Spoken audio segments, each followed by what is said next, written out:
to live up to his namesake, and he's dead as well. Here he comes. They're going on in. Trying to find an angle in. Big man. Lenny! Tries to find some time for Lenny with a fate sealed that might just do it for the game. A double kill for Pashi. Pike drags them all into the dark, dark waters.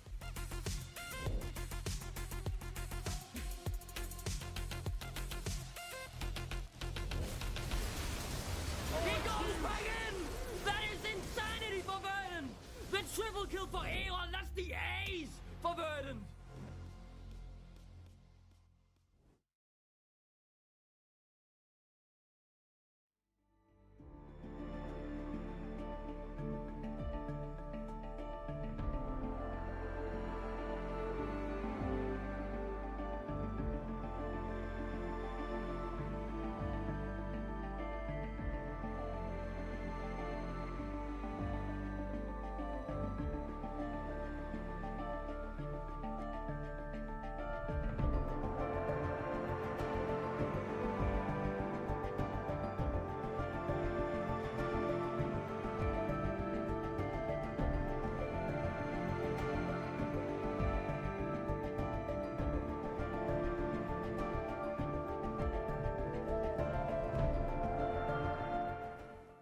The performance from Nord keeps rising and they keep flying, getting another W into this one versus Lightside. The idea was, it was a slow-paced game. It kind of could go even for both of them, but then we saw that play at the top side when Corky tried to roam with the package, right guys? That was the highlight of the early game, for sure. Yeah, exactly. And like, it was an interesting one because it was a very close dive that ended up going in a 1-for-1, and actually both sides played that pretty cleverly with their buttons. There's a lot of like really clutch flashes away, a really nice Gnar ult into a wall. The Xin Zhao just escapes, but then has to go back in, dies in a 1-for-1, and you're like, that could have gone very much either way. The problem was, one of those teams is running Xin Zhao and Varus, and actually is a little bit earlier scaling. The other side is running a Jax, is running a Corki mid, is running an Ezreal, all of which love to get not just 2 items, but transformations on Muramana on 2 of their carries. And then there's a Maokai to put in front of them. One side is definitely scaling a lot better and has a lot better target access. Yeah, one feels a lot more comfy heading into those late game team fights where we've got, 40 minutes behind our back pockets, and we're sort of waited for a large portion of time for anything to happen. Once we sort of gated out of that mid game, or out into the mid game rather as well, we actually got to see not just those carries strike, but we had an exceptional engage from Romeo as well in the mid lane, which honestly was a stepping stone for me. It felt like for Nord to be able to put the game to rest, because once that engage had happened, we then started to see them coming through thick and fast, because it wasn't just Nord finding really good engages. There was this recognition from Lightside of going, we can't step up here, or this isn't a position that we can be in anymore. And then that allowed for Nilla to play these skirmishes very, very easily, and we were similar to Veteran on the desk, kind of on the cast, saying, this is great split push avenue for the Jax, but Nilla did a great job at showing, actually, I can be a part of these team fights and be just as impactful. And we not necessarily got humbled, because we were more than happy to see him make those plays happen in the team fight. But it was good to see that once those groupings got a little more split, the Jax was able to really pop off as well. Lightside keeps growing as a team. We noticed that they keep fighting harder. So that's why I want to talk with Ragnar, that is waiting for us on the interview, I believe. We can jump into that one. Ragnar, welcome to the interview. It's not Ragnar. So tell the me. Production got it wrong. It's Cracky, the positional coach of Lightside. Oh, yeah, we got... Because I looked into your face, I'm like, wait, what? So, okay. Welcome to the interview. So, the fact that the team is growing, and it seems like you had a slower start, some sort of a shaky one, but the team is adapting. What is the work being put up right now for Lightside? I mean, we're working a lot, but we also are kind of playing on the back foot. We finished the roster really late into the offseason, and we also are, none of our players are full-time. We have about 2 scrims a week to try to figure a patch and to try to make improvements, because none of our, we're just playing on the lower budget than most other teams, and so we don't, a lot of teams have these stronger baseline players who just come into the league as strong players. We're playing mostly with rookies who we don't have much scrim time, we don't have much time to work with the players, but I feel like we are growing week by week, and I feel like the end product is always going to be better than most of the teams just because of the quality of how quick we improve and the quality of our staff. So, what is your takeaway since you're about to end the first half of the split? What is the takeaway so far from the teams and the way you can end up the split itself? I mean, I feel like we're in a pretty good spot as a team. I still feel like a lot of these later game stages, we haven't got quite enough practice on them, just because we don't have as much scrim as most other teams. But I feel like we're gonna keep on growing. I feel like, for example, today, every lane was basically winning by itself without any jungle help, which is a lot of the job I do as a positional coach, and also at the scouting I do as a side job to help the players learn how to lane into specific players. And I feel like that's paying off tremendously. Now we just need to just like polish the diamond a little bit, just polish some of edges in the mid later stage, and we think we'll be good.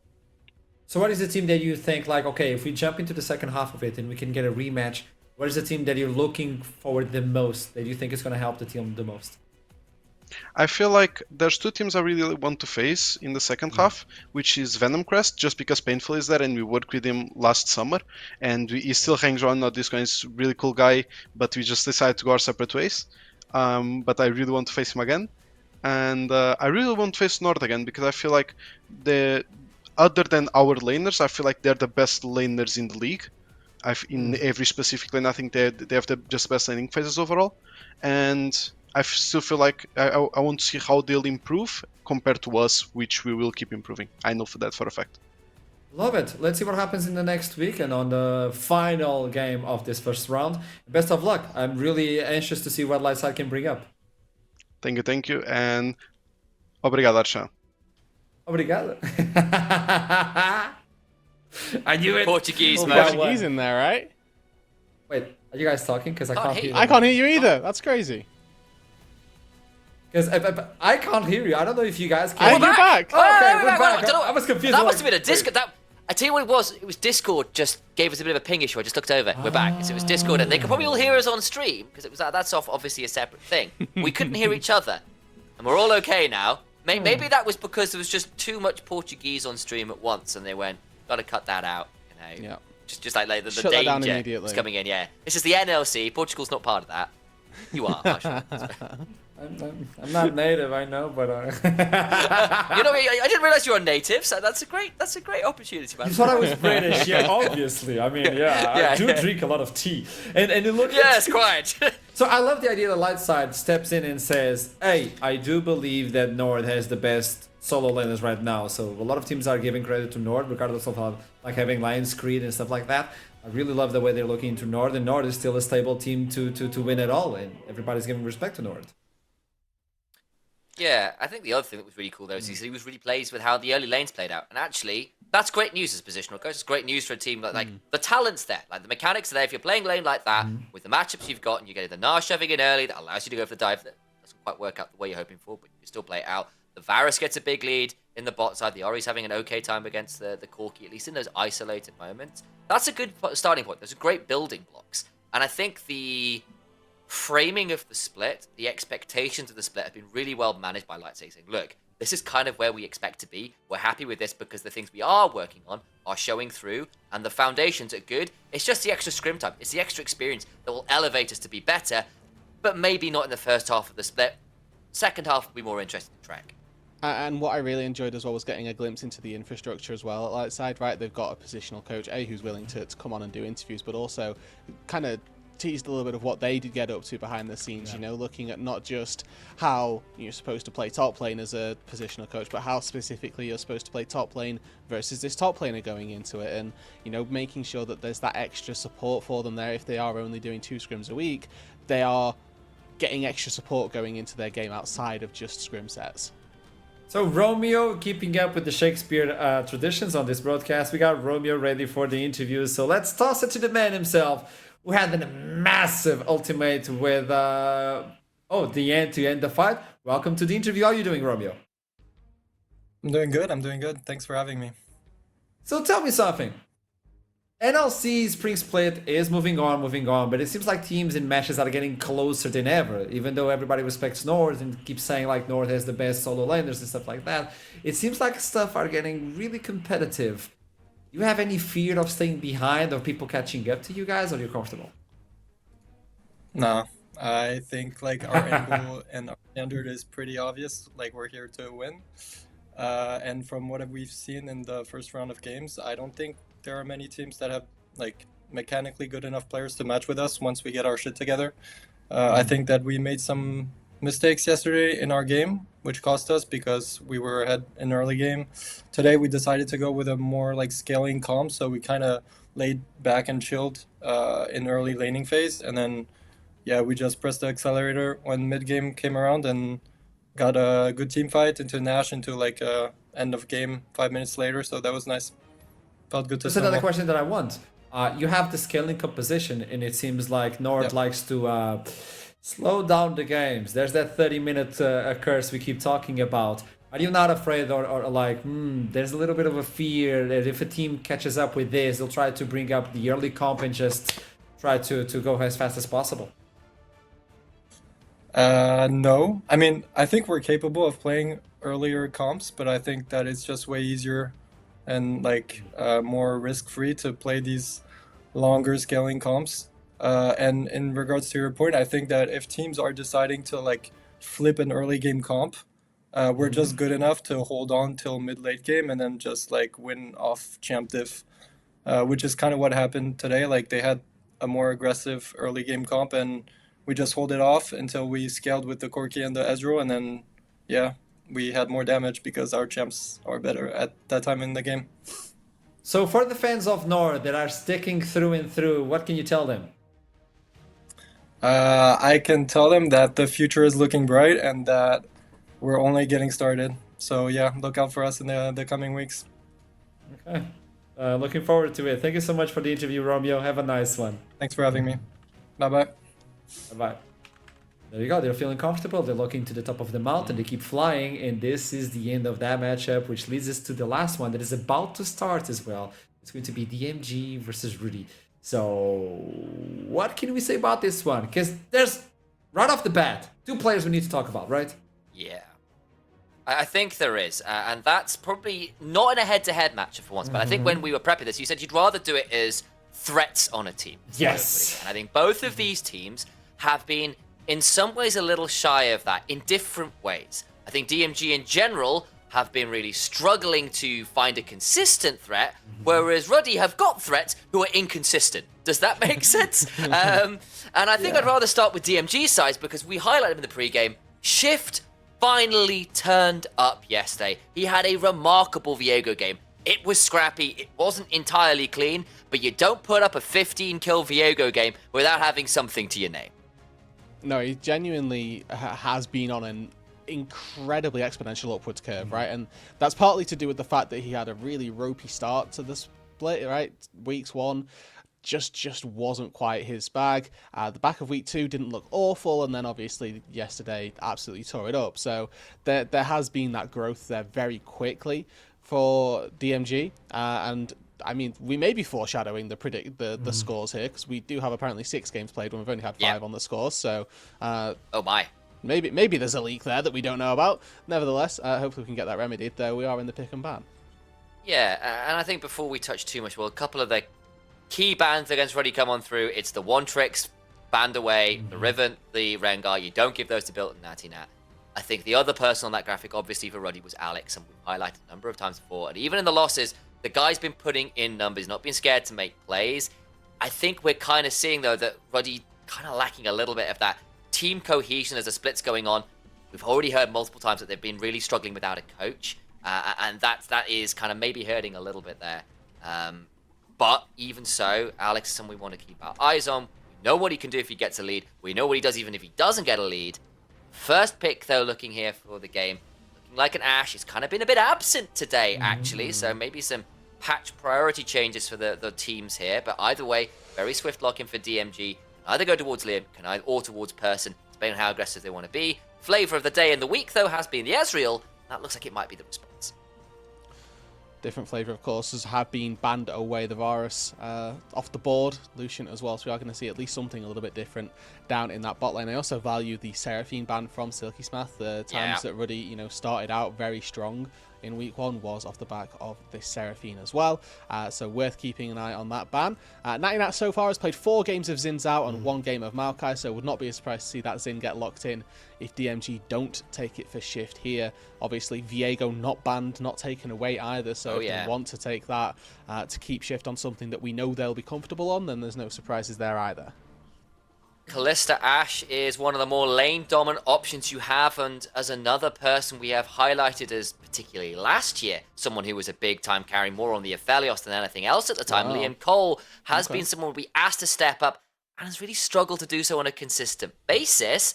But locking in a Kalista alongside now an Ashe, that is pure lane domination. You've got the ultimate of the Fates Call to add even more pick to allow the Ashe to step way too far forward in a normal comp and pull her back to safety if you need to. We know exactly the aim of the game here from DMG. It's pick, it's bot side domination. A Syndra allows to add more execute on top of that.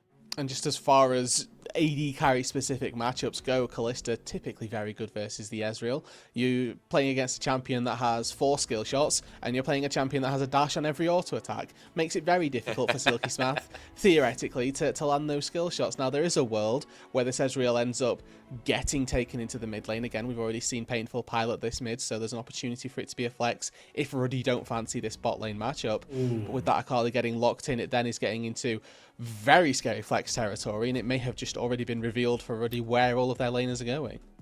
Oh, yes. And again, you can strictly put the Akali top on the Cassante mid if you feel like it. That's something we've seen before, and I feel like both of those players are very capable of doing that, considering the styles of champions they like.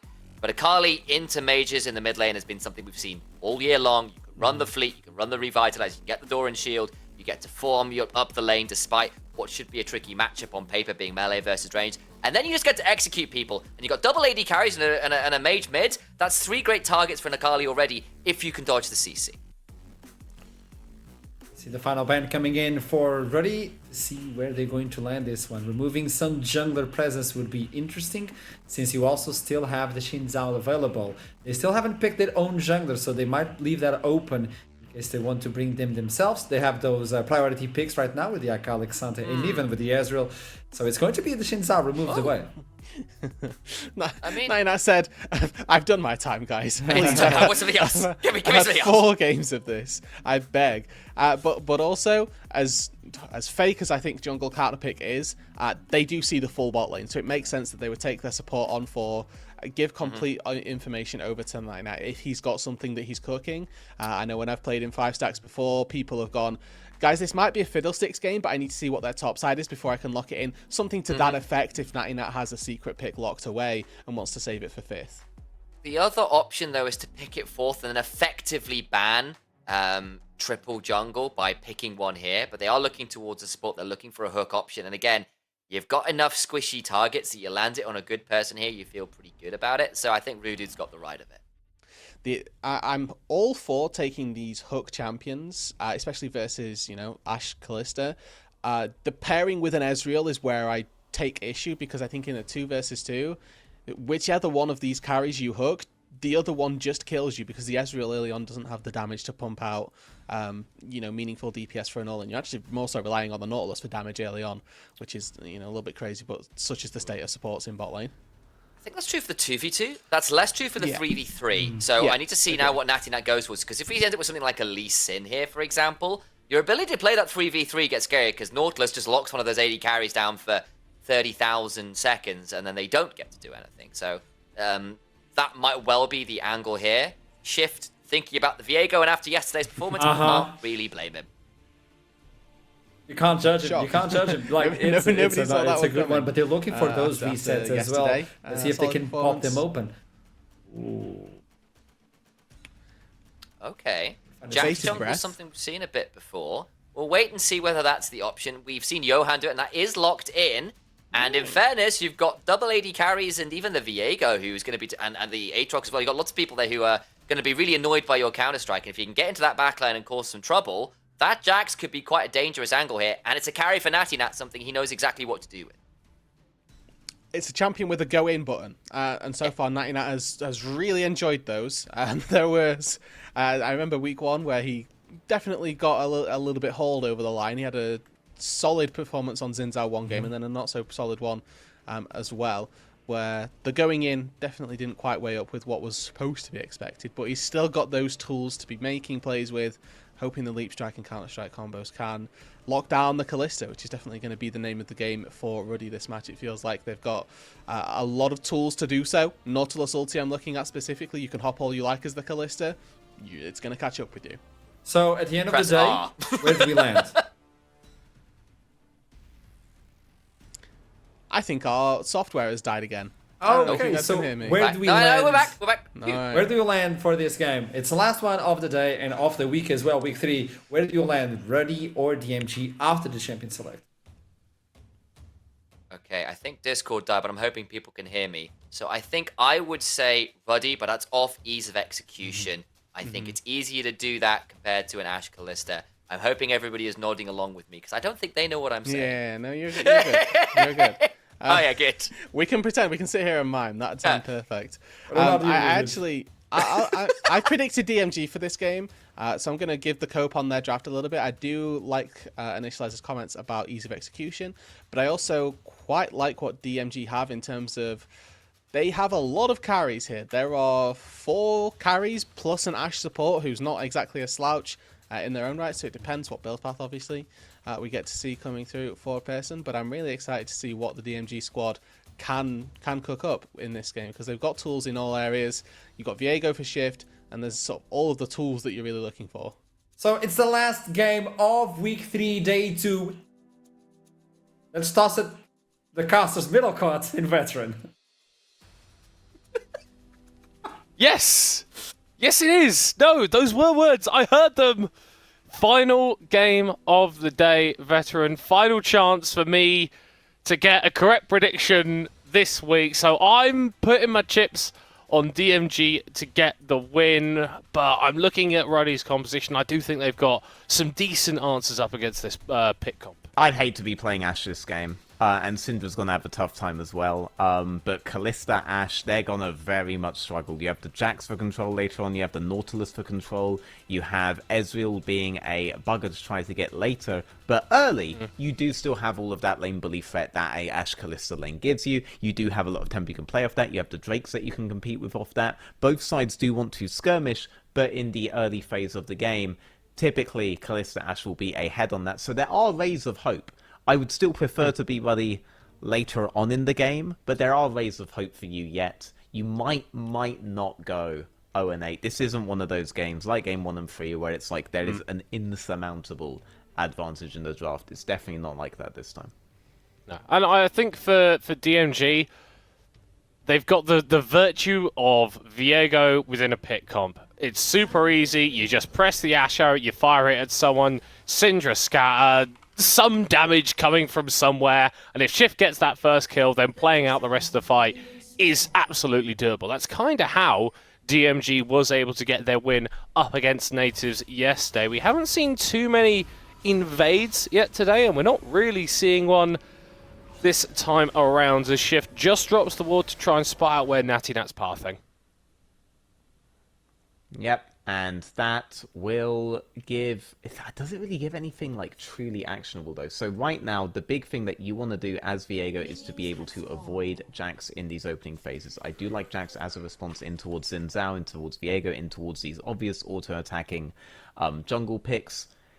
It can be good if Natty Nat is able to track you and is able to lead on you. And what you want to do with that ward is just have a general idea of Jax's early pathing, whether Jax started bot side, whether Jax started top side. You can somewhat safely assume, based on the last available time in which you could possibly see Jax on the top ward, where he began. I think right now Viego is assuming that it is unlikely Jax is starting top side, but after he does his first buff, he will see. He's trying to avoid giving info on that ward. That's why he kind of moved back and around and then in towards his red buff. He doesn't want to give Jax the same info.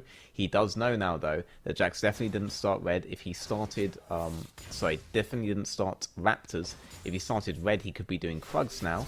But now, it's quite reasonable to assume that Jax started bot side and you are indeed doing a match. Because you've started Raptors and then vanished towards top side, you may have given Jax fake info that you're going for the buffless clear that leads to the level 5 first Kevin's. But instead, it does look like Shift is making his way towards bottom lane. Ruddy Yep. do have a ward in their Tribush. If there is a potential for a dive going down, they are going to be able to spot out Shift just there on the minimap. There isn't really anything for him to pick up here in the bottom side, and if he goes too far into the jungle, could get caught out. Instead, he's just going to waste a little bit of time there, walk through the mid lane to access his topside camps. Yep, so there was an attempt there with the fake info of the buffalo spray. They went towards that Tribush to see... Ooh. To see if maybe they could catch Jax out going for a play on bot side, assuming Viego would already be on top side. Obviously that did not occur, and that gave Jax the info that Viego has only done his bot side and all the top side camps are up. Now he's responding accordingly. He does like to get this play. Natty Nat, opting in aggressively, is going to have that rotate coming Yes, through out of built, and Shift doesn't really have anything to do. Flashes forward, doesn't get the auto down. First blood for built. Even with the opening bit of damage that Viego was able to do, even with the aggro that Jax had just taken from the Raptors, Jax still was about to come out on top even in the 1v1 scenario, and then obviously Built coming in there, securing the kill for himself. So very good plays overall. I do like... Edward. Oh, my words. Yeah, immediately has to lord, flash here we away. go. The chase is going to come through from Liam Cole. The Rend pulls out the spears, and Silky Smat's going to be next on the chopping block. Trays the kill back onto the enemy Kalista, but it's a 2-for-1 in favor of DMG. Yep, and the wave as well is in favor of DMG as well, so I do like what DMG did topside on towards the Jax. The issue, though, being that he vastly overestimated the strength he has in the one-on-one matchup there.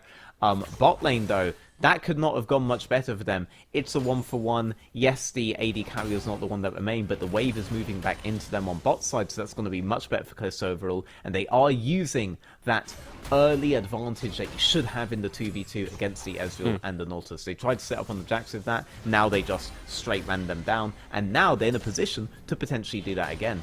Dirk out on Kalista, very strong chance right now. Yeah, typically a champion that is going to itemize a little bit more attack speed, but the Dirt gives you such an insane spike early on, with so much damage coming out of that Rend, benefiting from the lethality, and with Edward, without that flash for a few more minutes, this Nautilus is vulnerable if he's not finding those hooks onto you first.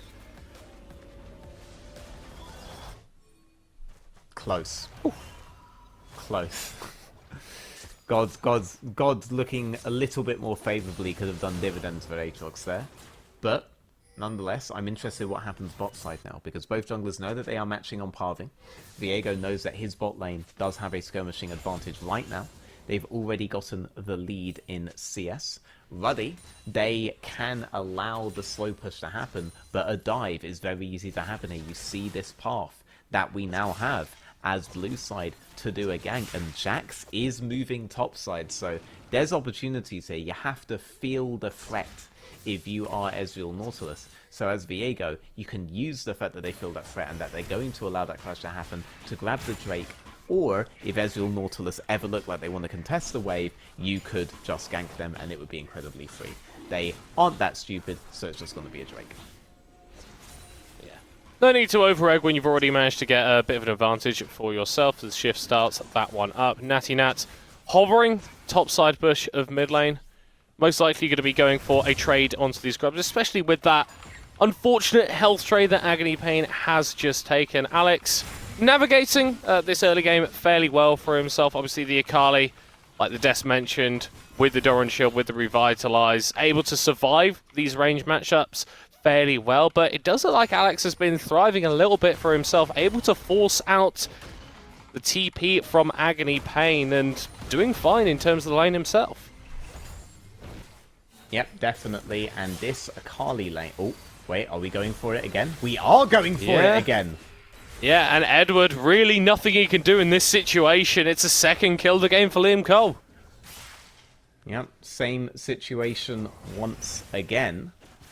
But how will this affect later on, right? Because you have to think, it's difficult to play Kalista in a scenario where you're into that Jax way, in towards that Nautilus.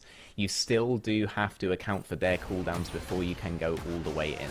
But brilliant start, right? This is exactly where they needed to be playing the pressure. Yeah, they're smacking each other. Yeah, I'm not letting you talk about it. But I knew they were just going to walk away. Do you think anything dies in that lane anymore? Do you think they feel pain? They feel fear? They're going to go at it again, by the way. They're going to go at it again. Watch. Cassante, no fear. He's walking up. He knows this doesn't count. Trades don't really exist. It's all for play. All right? They need to milk this franchise for all it's worth. Nothing's really going to happen there. Good to know. Very emphatically declaring that nothing's going to happen there. But yeah, it's just sort of two top lane bruisers going at it. Good for LVS though that he's managed to turn up to this game. Obviously had some unfortunate PC issues yesterday that meant that wasn't able to participate as DMG took that incredibly surprising victory over Natives. Yeah. It was surprising. Set up for a potential 2-0 week here, which is a great turnaround for a team that was looking lost, honestly, during week 1. Back me up here, though. Our points shouldn't count for that match because one of the teams was playing with a completely different lineup than we voted on. Does this benefit me in terms of the prediction contest? Yes, you would be 1-8 at yes, the end no. Yeah, absolutely. Yeah. Okay, good. We'll start this. We'll all get in the Discord chat afterwards. I mean, it's just not on, if you ask me. Anyway, meanwhile, Built is on half HP, is getting slow pushed in. If he's playing any champion but Cassante, he might be scared right now. Luckily, Silky Smath failing on the Arcane Shift, has to burn the flash. Yep, that's really good info, though, because Aatrox is on that pushing wave on top side, and Jax is top side right now. They all know now where Viego is. So, Aatrox could be vulnerable for a gank here if you're able to free Akali, if you're able to get Jax there. Instead, it looks like they do not care about that. They are going to try and match bot. They're going to match this dive.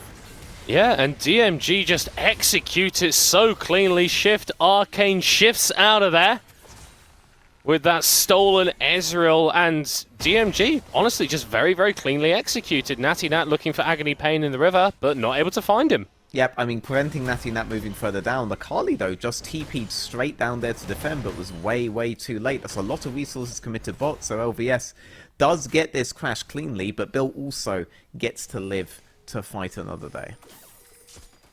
Yeah, and whilst doesn't look like either of these top laners are going to be dying anytime soon, LVS has been able to build up a very healthy CS lead advantage over Bill. Obviously, that kill negates it a little bit, but the fact that he's been able to find something for himself despite that initial deficit is boding well for DMG's chances in this game. Yeah, 100%. I do look at a 3-1-1 Kalista, and I do think it's low-key like the Renekton of bot lane, in that I've seen pretty significant advantages not matter. Compositionally, though, how do you burn the Nautilus out? How do you burn the Jax? How do you make these things not matter? I think you just keep making plays against them, trade away from them, and if you stick to these principles, I do think it could be a fairly strong game for DMG, and you may be on 1 win at the end. Oh, and they'd be on 2 as well. Yeah, they'd be on. Fantastic Yeah, I mean, stuff. that matters more. Yeah.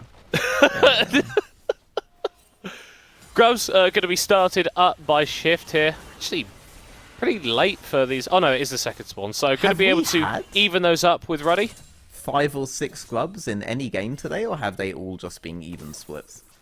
I think Verdant did. Verdant did? Okay. Yeah, I'm pretty sure Verdant just got absolutely everything in the first game of the day. Yeah, sounds about right. It does seem to be the way that these end up getting traded over more often than teams commit extensive resources to grabbing them. And I think similarly to the previous game, right, we've got one team taking the early Dragon, the other taking the early Grubs, and then they swap priorities when the second spawns of those objectives come around. Yeah, this is very interesting, though, not opting for the contest of Drake. Way back in the day when you had the Kalista-Sivir dichotomy, you used to think Sivir comps play for lane and Kalista comps play for Drake. You're not seeing them try to force the skirmishes that could be in their favor around the Drake. And of course, if you do start the Drake, the risk of a steal is very minimal because of the burst that the Kalista has.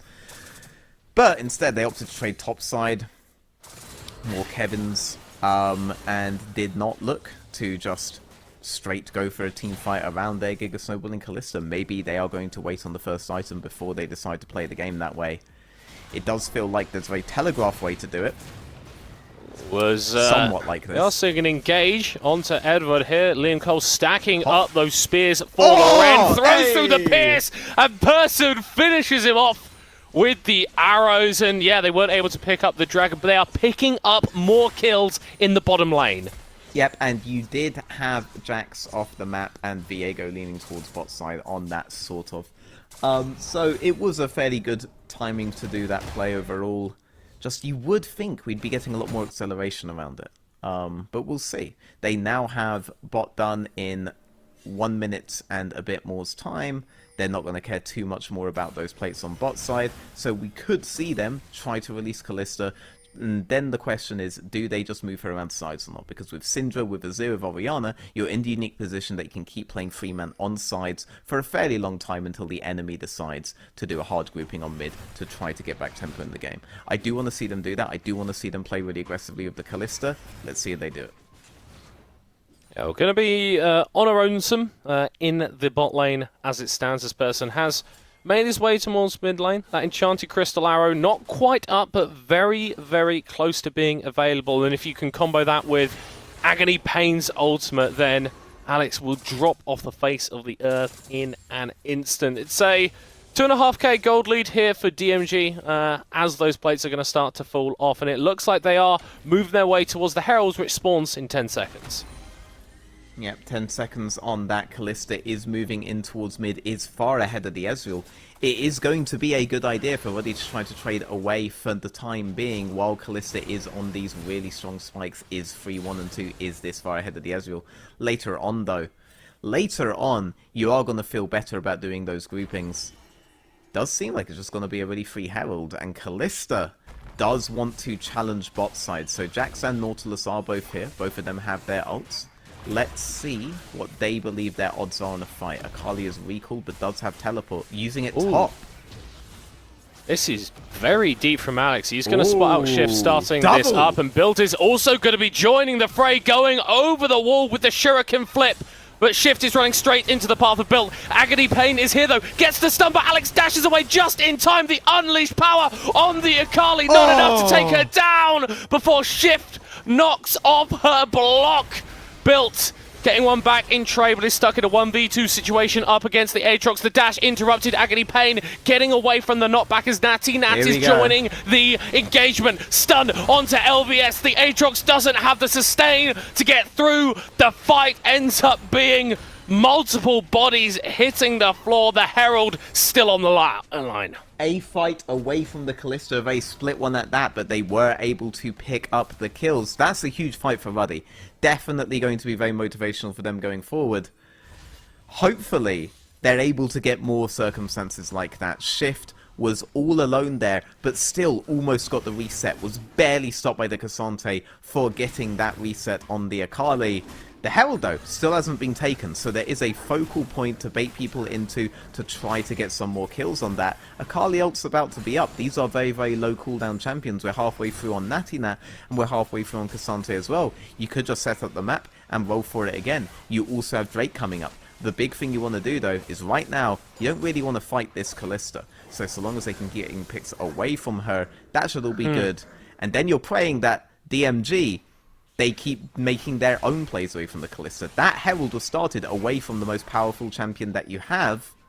If they don't do that, then they'll just win out really, really hard on the sides, trying to bait them into a fight that Ruddy, at this point, probably don't win in those groupings. And credit to Ruddy, right? Going for that double teleport play to contest the Herald is not something that I've really seen any other team do, but it slows down DMG's snowball. It's a fight away from the Kalista like we're talking about, and as long as these towers stay standing for Ruddy, there is only so much that DMG can gain with the gold lead that they've accrued. Oh yeah, no, that was Christmas for Ruddy, right? You had Shift all alone, miles away from his Kalista, everything that you wanted, and they committed to it. So, great call by them, great plays by Alex, great chase by Natty Nat, very glad to see it. They are having to trade here, though. This time, Shift was with his Kalista. This time, Shift was with where all the damage is. And Kalista has that Bork, has the Dirk, has the Berserkers, is a Berserker himself right now, in the very Viking sense of the word. So Ruddy, they see that challenge coming towards topside, and they're not able to trade the Herald for the Drake. Yeah, I'm sure that Liam Cole, maybe not seeing 9, but seeing 5 health bars on the enemy team that he'd really like to work his way through. Going up against Built and Natty Nat is going to be very difficult, though. Already a fair bit of HP stacking up for both of them. A load of armor on Built as well. And the Callista, she's always going to have a difficulty actually getting through them, because if you're in effective range to auto-attack them, then you are pretty much in flip range, you're in counter-strike, leap strike range of the Jax. You have to tread such a fine line playing against these champions. Yeah, no, 100%. These are the kinds of champions that just pop you when you're mispositioned, which is why I'd really hate to be Ashe in this game, right? Like, Ashe trying to misposition into an Akali, in towards a Cassante, in towards a Jax. That is a recipe for disaster right there, right? And Agony Pain could be argued to be in a similar position if you get a side lane advantage as Ruddy, right? Big if. If you go front to back into the Syndra, the counterplay is very, very obvious. But if you're able to attack her from all sides, she can be just as vulnerable. And then, obviously, the Callista, there are multiple tools there that can somewhat negate her. So there are circumstances here where DMG could still lose and you could just be humiliated at the end of the day. Well, I mean, that driving from shift could have been a little bit better. Maybe not humiliating, but definitely some room for improvement. Ruddy were actually able to take the first tower of the game in that bottom lane. Alex picking up all of the bonus gold from that, as the mid lane tower did end up falling. So the game very much still balanced on a knife's edge in terms of the gold going over to both teams. Yep.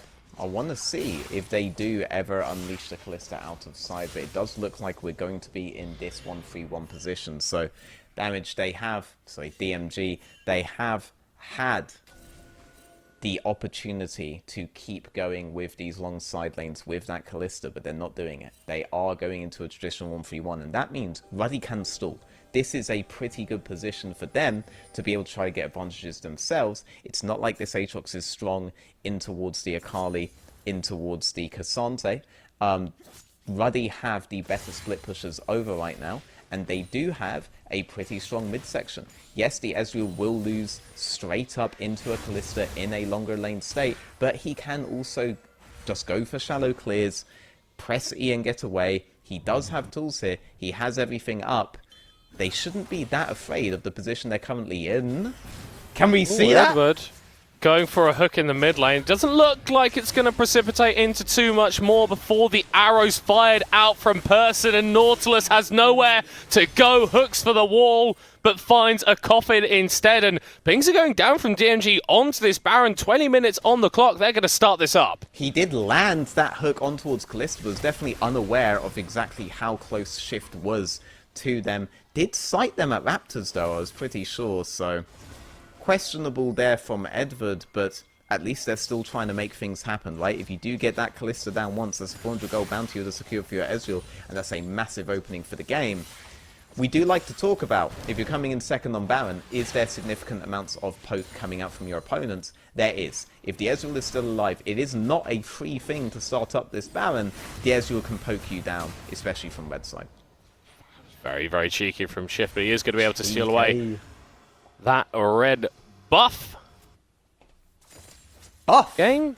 You like Buff, that? yeah. The emphasis on that. Well, it's a red buff. I feel like they do need a bit more emphasis in this season, because it's not just a case of, well, you're taking away that buff from one member of the enemy team. You are delivering that to absolutely everybody on your squad. And whilst red buff has been gutted a little bit in the past, a few patches ago now, it's still going to provide that slow, that additional healing as well, and that bonus damage. Yeah, and they delivered it one wave before the Drake spawns, right? Another big contest, because for DMG, this is going to be sole point. Ruddy are going to want to do something about it. Their Callista is very strong right now, so long as we get these very long fight scenarios. So that red buff, that does pay dividends. It's a very big thing to get before an objective. Oh, Edward once again going to be the initial focus of DMG. And Shift able to pick up his corpse with these teleport coming in from Built to try and contest them, but there's already one corpse hitting the floor. I very much respect that Akali just does not care yet. There will be a moment. I'm interested to see if they do sacrifice her for this, because you could interrupt the Drake, but I don't think you're going to win the fight off it. Let's see what they do. Alex is peeling back, so could be looking for a maneuver onto this objective. Natty Nat here, going to be throwing up the counter-strike, but caught out, rendered down by Liam Cole. And DMG getting a great start to the fight. Shift going to throw up the counter-strike. Alex getting stunned, but still able to go into the backline and build back so much time. But it's not enough. A triple for Alex. He falls in the end as Agony Pain secures a double kill. What a fight from Ruddy.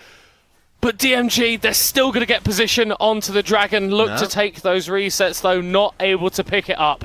Ezreal is still alive. The poke champion against your neutral. If you want to start that Drake, if you want to tank all of that, by all means. Liam Cole, where most of your gold is dead. Aatrox no longer has the ultimate. You can't do it. They successfully interrupted the Drake. It wasn't a hard winning team fight from like a neutral standpoint, but for how the rest of the game's been going, Ruddy will definitely call that a victory.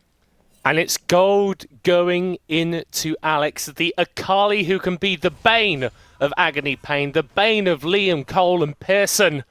This assassin that just one-shots. Getting a gold lead, getting more items is exactly what you are looking for. Bit of a disconnect there from LVS in the top lane for DMG, praying that he's going to be able to rejoin the game, because honestly, it felt like that was starting to flow in DMG's favour, but with that fight, Ruddy have pulled themselves right back into contestation. Yep, no, the early game, definitely the story was DMG, the story was Liam Cole and that Kalista, but also DMG playing away from Liam Cole, not including him in every single play, not rotating around that big position of strength, big position of power, and eventually that meant that Liam Cole wasn't enough, wasn't a juggernaut on his own to be able to carry that fight. Alex positioning really well to make sure his TP comes out through interrupted, gets in ahead of the Aatrox, is able to play the fight. But Ezreal staying alive was such a big factor in why it was so successful. No soul point now for DMG. Not possible whatsoever, because if they tried to start it with the way that that fight ended, they would not be able to finish it. They would just give more kills over to Ruddy. So that could be the big turning point of the game there. That was going to be the bit where there was going to be no good macro choice for Ruddy in 4 minutes time. Now this game is elongated. There are many more options, and you know Liam Cole's not invincible. You know there are big gaps in the position of DMG. There's confidence now for Ruddy. And Alex, let's be real, always plays with confidence. So having the rest of his team on board with that, that can only be a good thing. It feels like this game is starting to rhyme with what we saw last time on the Rift, right? With Nord going up into the game, having a composition which needs to be a little bit slower, which you don't need to completely crush the early game on to succeed. But all the time that you are given, it's time that you will greatly appreciate. DMG now able to move back onto that Dragon, but it's a minute later than it could have been. And that soul point is, well, that Dragon's soul, closer to 30 minutes than they would like. Yeah, it's still soul point, though, ultimately, in the next 4 or 5 minutes' time. And that is going to be a precarious position for Ruddy. However, they do know that they can win fights now, right? That is, it's no longer the impossible scenario that they thought it was before. And maybe they could even equalize this mid tower here. Doesn't look like they have quite enough damage. Yeah, Alex able to take another for himself in the top lane. And if this Akali can get onto 3 items before the next team fight, then may just be curtains for DMG. Shout out to Natinat as well, though. I think that his career so far in the NLC has been defined by over-aggression at times, but it does feel like he's tempered that and is playing a lot more with his team rather than apart from them. Yeah, no, for sure, for sure. And I do think he was a major part of why that Drake fight was able to go so well. He was a major part of how early game didn't completely fall out of their hands with the shift invade and all of that. He had the confidence to know that his matchup is really, really strong. So, yeah, good performance by him so far. Alex, though, does continue to be the big playmaker. That TP on towards the Herald on top side there gave them their first big amount of dividends. And then his play, getting all those HP bars really low for what looked like a really nice triple lineup around that Drake fight. Absolutely huge for Ruddy. Continues to be the man of the hour. And I guess the question that we sort of ask of DMG now is, what do the next few minutes look like, because yeah, you've got that soul point in your back pocket. You're going to want to play towards that inevitably, but RUD do feel like they're in the ascendancy. They're building up this confidence, and if you overstep, you do just get annihilated. Yep, I mean, they are trying to do something with the fact that they do still have such a strong winning 2v2 into the Mortalist Ezreal, right? Keep pushing this out, get all of the vision control, and then if the enemy contest that vision, launch an Ash Arrow on it, launch a Syndra stun on it, and run them down. That just isn't happening the way that they want it to, though, right? That RUD are being very patient about when they take that vision control. They're aware... There was an attempt. They are aware that it is not real, that the Baron just gets started, and if it does get started with it all being black, then just let it be. But they don't believe that that threat is real enough, that they need to do anything but get the little amount of vision control that they've gotten right now. From this position, Ezreal would be able to stop a Baron by being able to poke over on the other side of the red buff. That would just force DMG to try to go all in, and in that position, RUD could even come at them from all angles. So the Baron threat isn't real enough until RUD misstep, and they're not giving them that misstep. We do need to check, though, 3 items here for Liam Cole. So whilst we're talking about the Callista falling off, she is still going to be an incredible damage threat and a little bit more resistant to the aggression of Alex, who was hit towards the 3rd item for himself, that Zhonya's Hourglass. So it feels like both of these big carries itemized to sort of deal with the other, but in a 1v1 you have to give the advantage to the Akali. And DMG, I think one of the sort of failings of this composition is they don't have anyone that can just stand in the way of RUD. Hook going to come out, connecting there onto Shift as he goes backwards, and the teleports come on through. Natinat finding the stun, Liam Cole finding death, but no surviving. It's a reset for Shift. Alex getting onto the back line, looking to take down these squishy targets. The Shift goes back over the wall to stun up the Akali, but she flips back over for a double, goes back in onto LVS. A little bit of time being bought, but it's not going to be enough. Surely flashes away, gets on out of there, will burn down eventually, but Agony Pain goes forward and gets taken down. RUD are doing it. They find an ace by the top side, and Natty Nat and Silky Smath look for the Baron. RUD up. They now have the gold lead. They're going to have the Baron. Amazing plays by Alex. For me, a Viego composition is as simple as, if the Viego gets the reset, the game is over. Not so in this case, because Alex was on the back line, splitting them up, and then, when he moved back towards Shift, back towards the rest of the fight, he used his Zhonyas as an engage tool, and allowed Silky Smath to get as much damage down as humanly possible. This Ezreal, by the way, right, I've talked about Alex a lot, but every single fight, he has been surviving. Yes, the 2v2 phase could have gone better for them, but it was always going to be a difficult one. In every single one of these fights, he has maintained his distance, he has been surviving, and he hasn't been doing it by playing for KDA. He's belting out the damage that he needs to. Lucky though, he has a very good team enabling him. But I just praise the team. Don't... Oh, he's buying time, actually. Pops up the locket. He's got the aftershock as well, and Shift has to get away. Enchanted Crystal, Owl thrown out. RUD backing away. I mean, Ezreal's alive. You can go for this. You just don't have... Shift has the smite. Natty Nat is trying to get in, throws up the counter-strike, is going to get stunned. LBS getting the kill. That's a reset for Shift. Built on the back line. Soul secured for DMG, but the fight is looking pretty ruddy. LBS turning it around, though, as Liam Cole dances around the fight before finally being slain by Built. This world-ending Aatrox is too much for RUD to handle, though, as LVS going absolutely ham.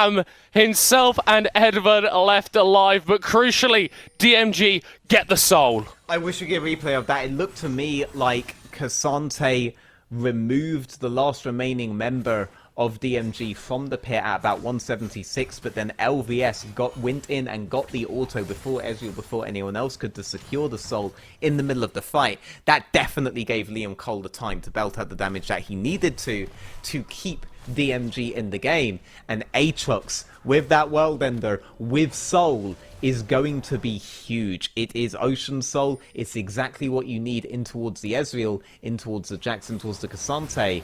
But I'm going to have to say his name again. Alex. Alex doesn't give you a chance to heal. He gets on you, you die immediately. If you can't get your autos out, you're not going to be able to do it. It all began with this. This is what made the fight so close in the first place. You're no longer playing over Nautilus and you weren't able to successfully make a pick off of it, and Jax needs to heal up. This gives DMG ample time, but Ezreal's still up. Ezreal needs to be here doing poke, but when they get here, yes, the last member goes down, but Ezreal isn't quite there for the Drake, and LVS goes straight on and secures that. Oh, we're getting another fight. There was a 3-man scan of the week, it looks like.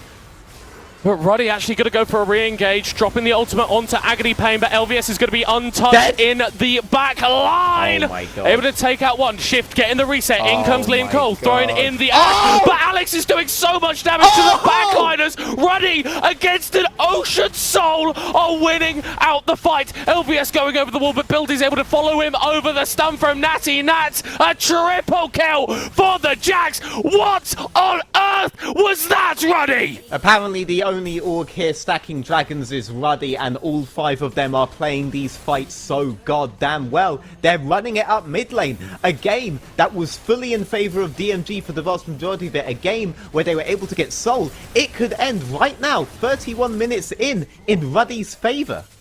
The death timers are just that little bit too long. Ruddy hand over the soul, but they will take the game for the first time since week 1. Ruddy destroyed the enemy nexus. Maybe they just really hate you. Oh my word.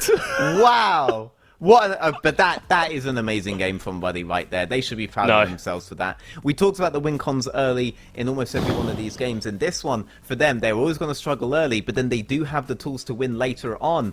They definitely believed in themselves at every single point in the game, and it paid dividends. Even when they lost that soul, they had zero hesitation. Anyone even vaguely out of place, let's go in, let's do the damage, let's kill them before they get a single attack off. I've read the description of Ocean Soul. Let's go. There is counterplay here. And they were able to win the whole game on the immediate next team fight. They had no mid tower for so long. They were super far behind in objectives. They managed to make this work essentially off of 2 team fights. 2 team fights, middle court is where it took. 3 if you count the initial one where they low-key interrupted the soul point. Didn't really turn so much, but 2 massively, majorly impactful team fights is already needed to win the game.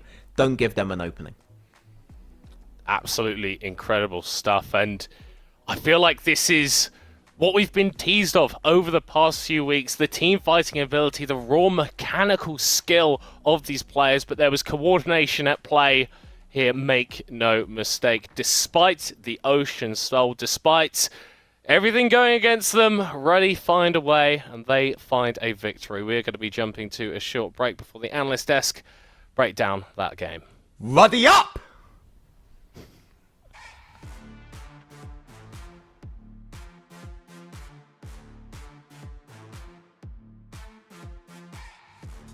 At SteelSeries, we make the headsets, mice, and keyboards that the world's best gamers win the most with.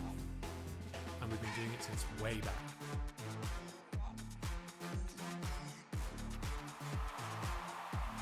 It's up to you how far you go, but whatever you do, go for glory.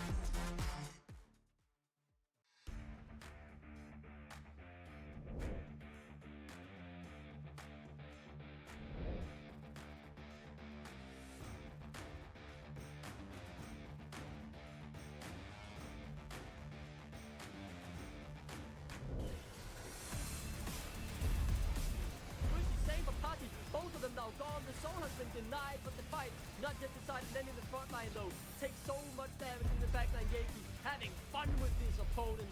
Triple kill for Rusty Sniper. He's made Jin look like a champion, and it's the 8th.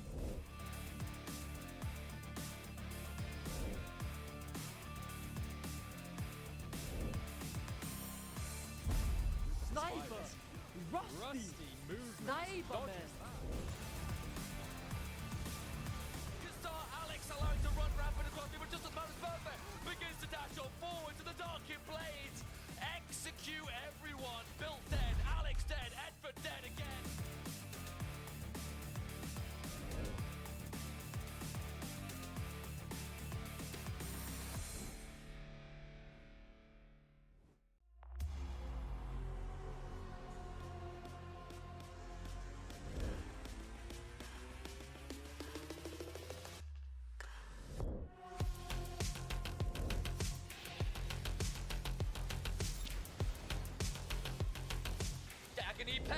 hard to live up to his namesake, and he's dead as well. Here he comes. They're going on in. Trying to find an angle in. Big man. Lenny! Tries to find some time for Lenny with a fate sealed that might just do it for the game. A double kill for Pashi. Pike drags them all into the dark, dark waters.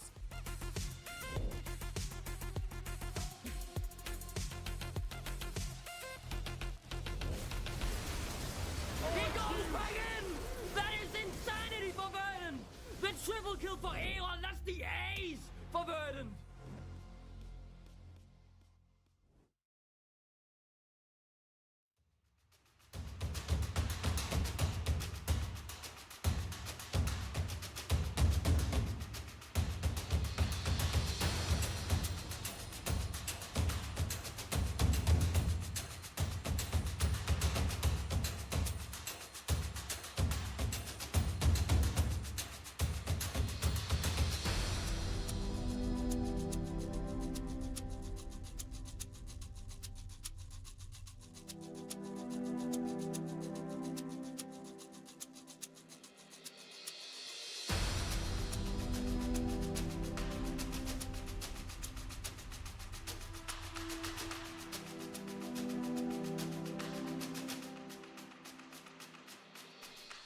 Ready up with the win versus DMG.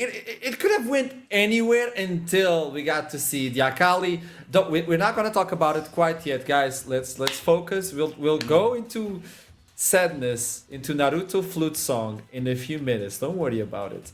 On this game though, DMG had a winning shot, but Ruddy were there. Talk to me. They had a fighting chance. Unfortunately, they forgot to factor in what an Akali can do late game, and they didn't have an answer for it. Unfortunately, as much as they tried as best as they could, Alex unfortunately was inevitable in that game and did all that was necessary to get Ruddy. I'm not going to say over the line, because I think that over the line was a team effort, but to a point where they were back in with a chance. That was all Alex. Alex brought them back from the brink, and then the team as a whole carried it home. I think as well, it's important to note that DMG found their success yesterday and found early success today by being willing to say it doesn't need to be perfect, but we all need to brawl when we brawl. And they kind of just grouped together, normally led by Shift on the Viego, looking for the resets and just taking fights. They weren't always the best ones, but they would take them. The problem is you do that against a team like Ruddy, who haven't got the best macro sense at the minute, but sure as hell have hands, some of the best damn mechanical hands in the league, and they're on things like, you know, Cassante, Jax, Alex on the Akali, and you are taking a pretty uneven fight, especially if some of these carries pick up triple kills out of nowhere on an Akali. That's a very difficult place to be, especially when you're on maybe a little bit of a timer with something like a Callista as well. I think that's a deciding fight that goes up to the Baron, ends up with the Baron being taken from Ruddy. I do believe we have access to that replay. It was a beautiful fight. It starts off good, but guide me through this one. Yeah, so the initial thing is that once again they're trying to get a pick onto Edvard, or a Natty Knight, who have often been targets of assault earlier on in the game. This time though, the response is really good, and Shift immediately has to leave, and the turnaround damage is good. But look who's coming in on the flank. In goes Natty Nat. They're onto the Callista, who's super fed at this point. Bill gets to go through, and Alex finds an absolutely obscene angle while Shift thinks he can keep going forwards. The 280 carries are being run down by an Akali, and that is not what you need to see. It's that duality of a frontliner where you're thinking, okay, I can do damage to their backline here, but it's at what cost? And the fact that Alex is literally, if you take a screenshot maybe 2 seconds prior, Alex is between 4 people with 1200 health, should die, but limps out to safety and, you know, coaxes as much of DMG back into this fight as needs be. You know, person, granted he gets this kill, but it just doesn't matter. The full team from DMG got baited in there, got taken down. I think this is the team fight where Silky Smath did 9,000 damage as well. So, as like we've been praising Alex, Silky Smath on this Ezreal, I felt like was always pumping out the DPS. That team fight was a great example of it, and maybe flew a little bit under the radar, but definitely again worthy of praise. Exactly that. And on the side of DMG, right, they go for pick, it doesn't work out. Shift's left at half HP, and they start retreating. but they've already gone a bit deep. The vision lines are kind of a bit awkward. They don't spot Ash Alex on the flag. Silky Smart starts with an ultimate, comes in actually later into the fight as well. He's not there entirely at the beginning. And that's a bit awkward from DMG, just not quite recognizing when they've gone beyond the safe locations, because a Jax and a Kali, even an Ezreal dancing around the edges of fights and you're not tracking them is rough to see. And they knew how to swim. They were like, yeah, I can step my TP toes in this river, but they forgot there was a current and there was RUD, and Alex was like the ocean wave to pick them up. And that's actually the MVP of the match. It's going towards Alex with the Akali. We were expecting this. His performance was what we expected. This is a monster. This is a really good player. And after we talked with Ruddy the previous time, and they said, we're going through a rough patch, we're not feeling comfortable, it seemed like the spirits were down. Having this W, like, I think this is a boost they needed. Certainly should be. And yeah, it's no surprise that Alex gets the MVP.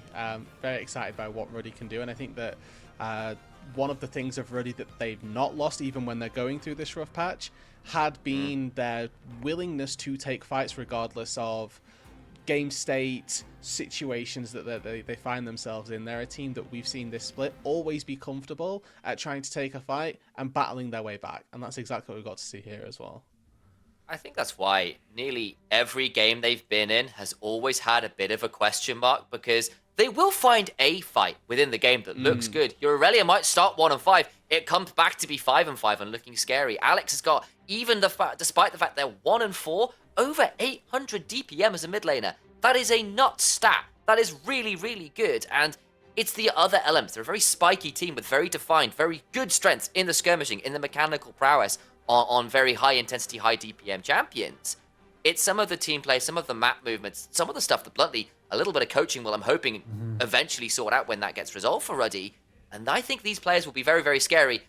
Maybe not this split. It might be a little bit late there because of the scoreline, but you never know. But come summer, at the very least, I think they're going to be very dangerous indeed. That's a good point to make. The fact that, okay, you have the coach, Wolverine, coming in, stepping in and helping Ruddy, and maybe you will bring in a lot of work that can salvage what happened in the previous days. And I remember Don Jack was talking about, hey, we want to go for the long line. We're not caring about this split. We just want people to feel comfortable together as a team. And this is sad to see, because a lot of these teams that are at the bottom of the standings actually had really close games. So it seems like playoffs are running away from their fingers, but they were so close with a lot of games. Like Ruddy almost took down Lions Creed. That's an example of that would shift the tables tremendously. So seeing these teams that have the potential and not being able to get it because of those little mishaps, well, it's part of the competition, but in the end, it's kind of rough for them. Yeah, it feels awkward to have to say it, right? But it is just the final margin, that last tenth that you don't quite have in the tank, that is sometimes the most important. And unfortunately, that was what Ruddy had been missing just a couple of times. I will also say, as a perhaps silver lining here, though, the fact that it has been so close and we haven't got a defined these are our playoffs teams yet, everybody's been dropping games. Venom Cross were clear at the top of the table, they dropped a game today. The top isn't actually that far out of reach. You get a 2-0 week, someone else, nearly inevitably, it feels like, has a rough week, and it's not miles away. You've got you're 2-4 right now. The top of the table is 4-2. That's not as far away as you think it is. I think if I remember my standings right, we'll check it. Yeah, and playoffs isn't. But like, the point is, like, a good, right? a good week, even an even week, and you're still at least keeping yourself within that kind of reaching distance, as hard as it might still be. So let's talk with Ruddy. We have Gifted that is waiting for us for the interview to understand what happened and to talk a little bit more about the team itself. Welcome to the interview. This is a big W. What are you nervous? I don't think so. Although, like, one I was a little bit uncertain in the zone and doing the. I'm having some issues hearing you. It's cutting a little bit. I don't know if you know that. Like, the sound is cutting off. I don't know if you can boost up your sensitivity on the microphone. I can get a microphone then. Maybe like that. Okay, Okay, maybe I should better. be heard. Yeah, I did a mic check. This is probably the better sound. You can just continue. Okay, so when you look into the team, I was really worried in the previous yesterday when Ruddy said, we're not on a good spirit. Things are not looking good. I don't know. It seemed like their spirits were really, really down. How can you work with the team to fix that? I mean, I generally think like for sure it's been a little bit more a rougher patch for the players, but of course we signed in Wolverine very recently, which is an absolute fantastic coach. And I think that now that we're getting a bit more working with the actual team as a unit, like it's gonna slowly, and we're starting to see like the seeds of rewards right now. So we're slowly but surely gonna make it. And I think that maybe they're a bit too like pessimistic, but I have really, really high hopes. And I know that just with a little bit work, this team is gonna do absolute magic. I just love the fact that they're really hyped. Like I'm getting hyped just by listening you two. So the No, team like- has to get hyped. You're really happy with No, the team, aren't you? Yeah. Oh, but like I mean, generally, like seeing the team screaming and just seeing all the players play together is absolutely fantastic. Like I think that watching every single scrim and just seeing the team being together, it's like a show itself. Like seeing these incredible players being in the same team and actually just not only mechanically outfighting and making these amazing drops, it's just an absolute honor to just be with this team and sit here.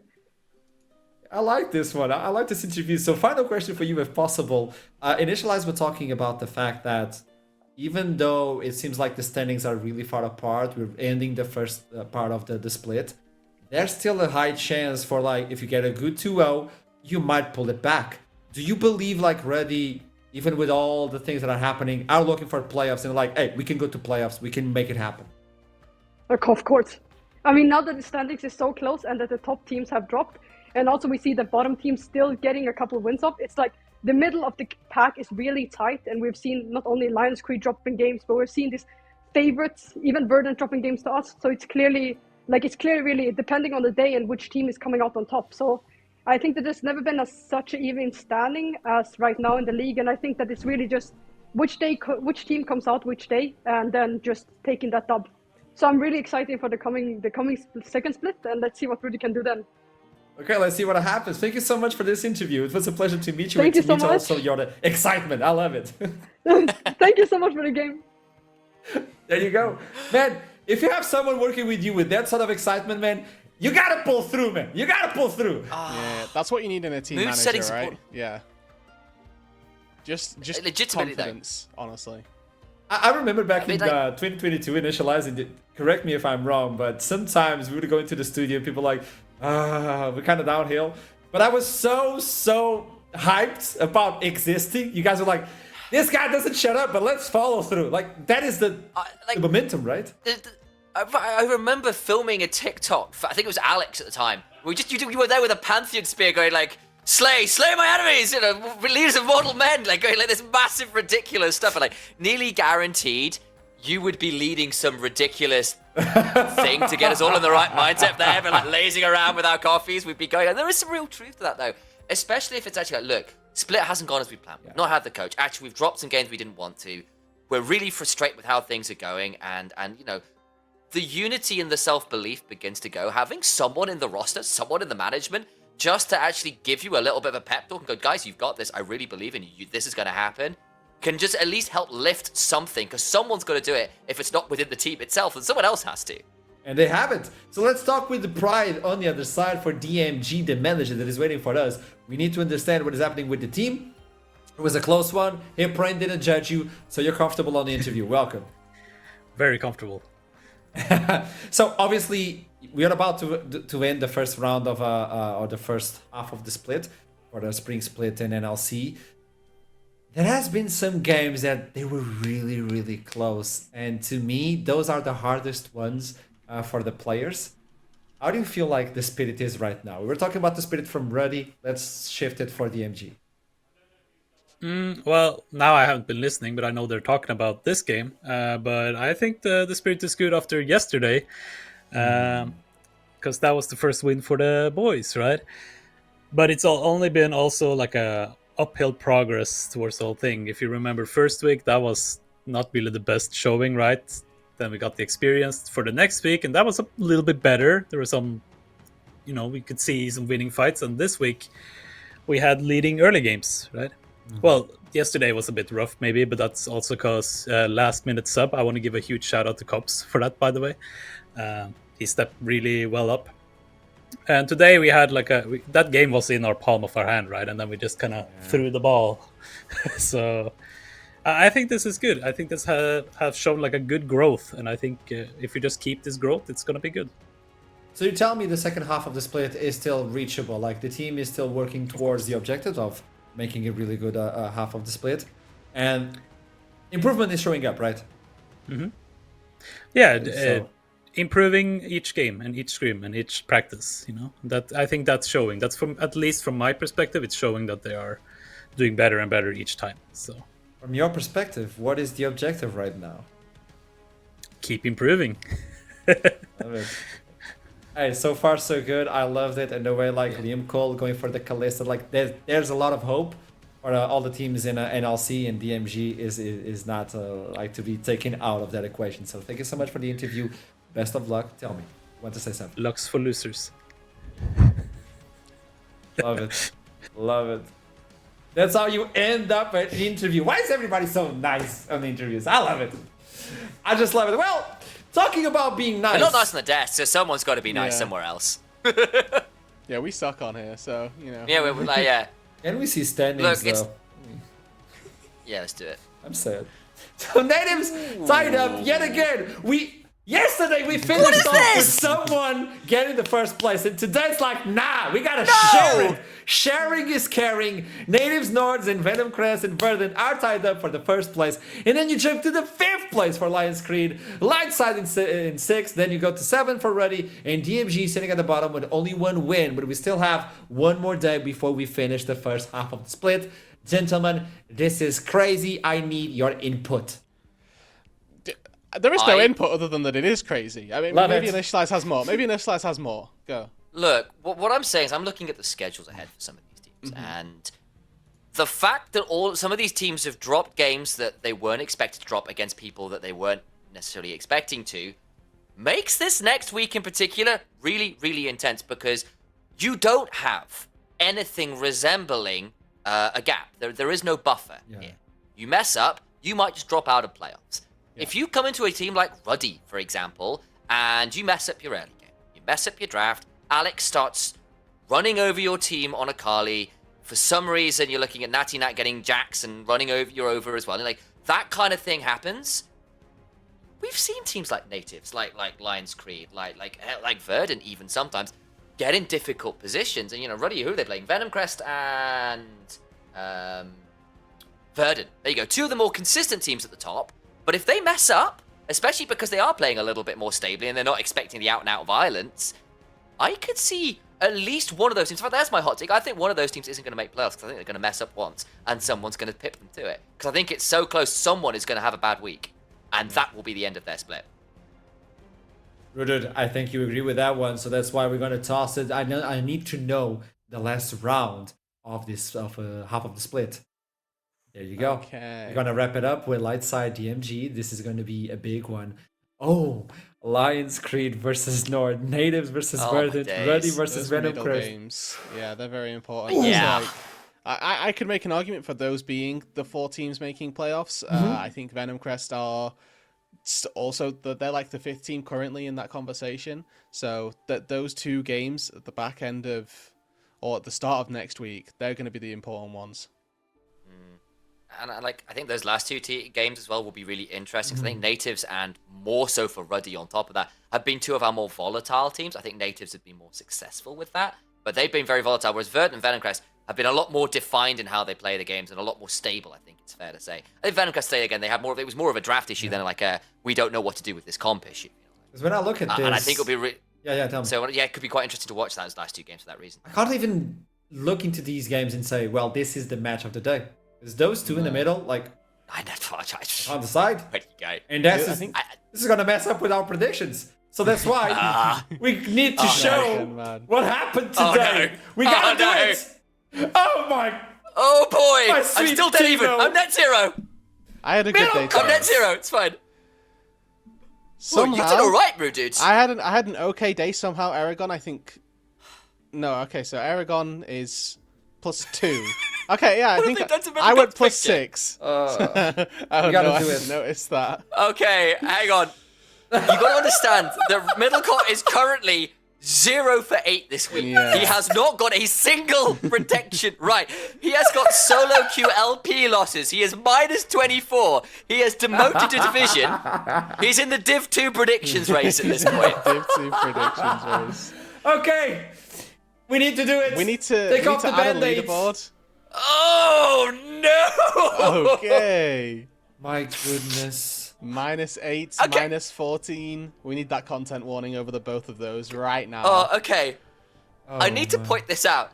I don't think it's a good sign when I am climbing the standings by remaining net neutral. I Yeah. could have gotten this place by not predicting at all, guys.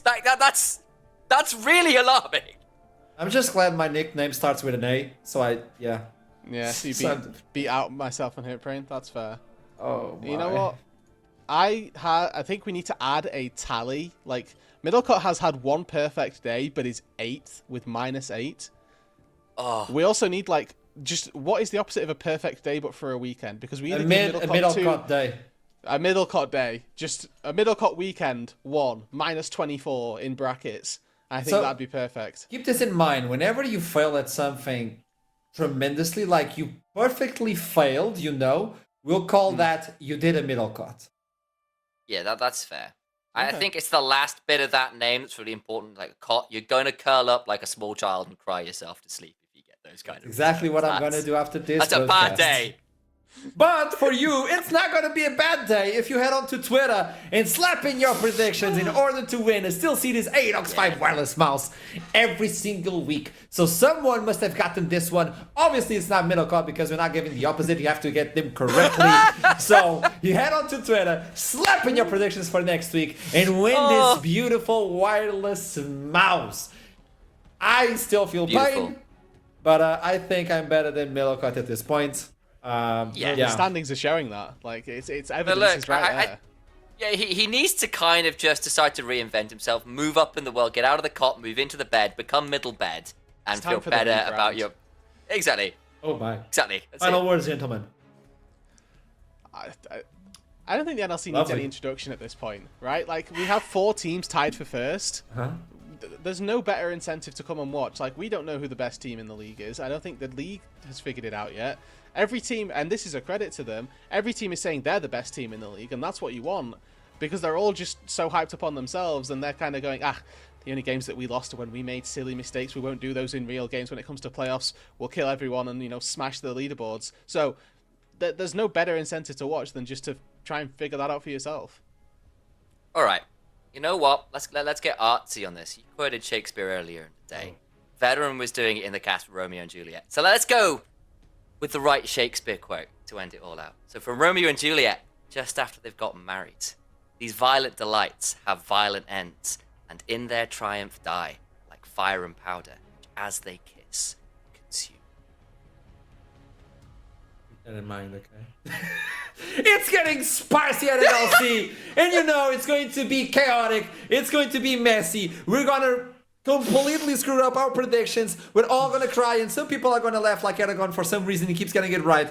I don't care. I just hope you're there with us to watch it, because without you, it's not the same. It's not fun. You're part of the show. We love you. And until then, we'll see each other back on Wednesday. Keep climbing.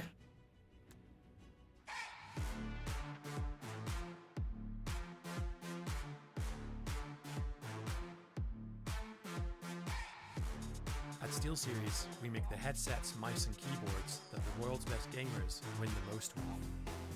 And we've been doing it since way back.